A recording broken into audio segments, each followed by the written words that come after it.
FIFA র্যাঙ্কিংয়ে এক ধাপ এগিয়েছে বাংলাদেশ জাতীয় ফুটবল দল, এক ধাপ এগিয়েছে আর্জেন্টিনাও। আজ ফুটবলের নিয়ন্ত্রক সংস্থা কর্তৃক হালনাগাদ করা র্যাঙ্কিংয়ে 184 থেকে 183 নম্বরে উঠে এসেছে বাংলাদেশ। আর্জেন্টিনা 3 থেকে এখন 2 নম্বরে। এবারের র্যাঙ্কিংয়ের আগে বাংলাদেশ ম্যাচ খেলেছে 2টি।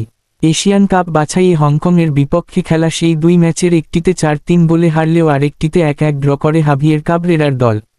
বাংলাদেশ এগোলেও হংকংয়ের 2 ধাপ অবনমন হয়েছে। 146 নম্বর থেকে 148 নম্বরে নেমেছে দলটি।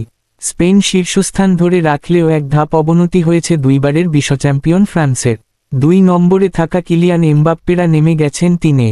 অন্যদিকে বকেয়া বেতন না পাওয়ার অভিযোগ তুলে বসুন্ধরা কিংসের সঙ্গে চুক্তি বাতিল করেছেন জাতীয় দলের ডিফেন্ডার তারিক কাজী।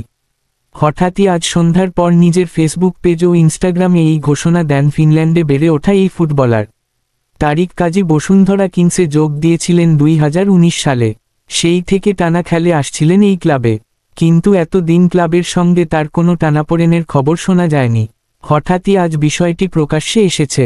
চুক্তি বাতিল নিয়ে ফেসবুক ও ইনস্টাগ্রামে তারিক লিখেছেন, আজ আমি বকেয়া বেতন পরিশোধ না হওয়ার কারণে আইনগতভাবে আমার চুক্তি বাতিল করেছি বসুন্ধরা কিংসের সঙ্গে। অপরদিকে লা লিগার একটি ম্যাচ যুক্তরাষ্ট্রের মায়ামিতে আয়োজনের প্রতিবাদ জানিয়েছেন লিগটির খেলোয়াড়েরা। তবে শুক্রবার রাতে প্রথমবারের মতো করা প্রতিবাদটি সরাসরি টেলিভিশনে দেখানো হয়নি। রিয়াল ওভিয়েদো ও এসপানিওলের মধ্যকার ম্যাচ সম্প্রচারের সময় খেলার প্রথম 25 সেকেন্ডে মাঠের পরিবর্তে স্টেডিয়ামের বাইরের দৃশ্য দেখানো হয়। কারণ সে সময় খেলোয়াড়েরা খেলা থামিয়ে 15 সেকেন্ডের নীরব প্রতিবাদ জানান। ম্যাচটি মাঠে গড়ানোর কয়েক ঘণ্টা আগে স্প্যানিশ ফুটবলারদের সংগঠন ঘোষণা দেয়, শুক্র থেকে সোমবার পর্যন্ত 9ম রাউন্ডের প্রতিটি ম্যাচের শুরুতেই খেলোয়াড়েরা একইভাবে প্রতিবাদ জানাবেন। লিগের ম্যাচ যুক্তরাষ্ট্রে নেওয়ার পরিকল্পনার বিরোধিতা করেই তাদের এই প্রতিবাদ। ধন্যবাদ ভিডিওটা শেষ পর্যন্ত দেখার জন্য। লাইক, কমেন্ট আর শেয়ার করতে ভুলবেন না। সাবস্ক্রাইব করে আমাদের সাথে থাকুন।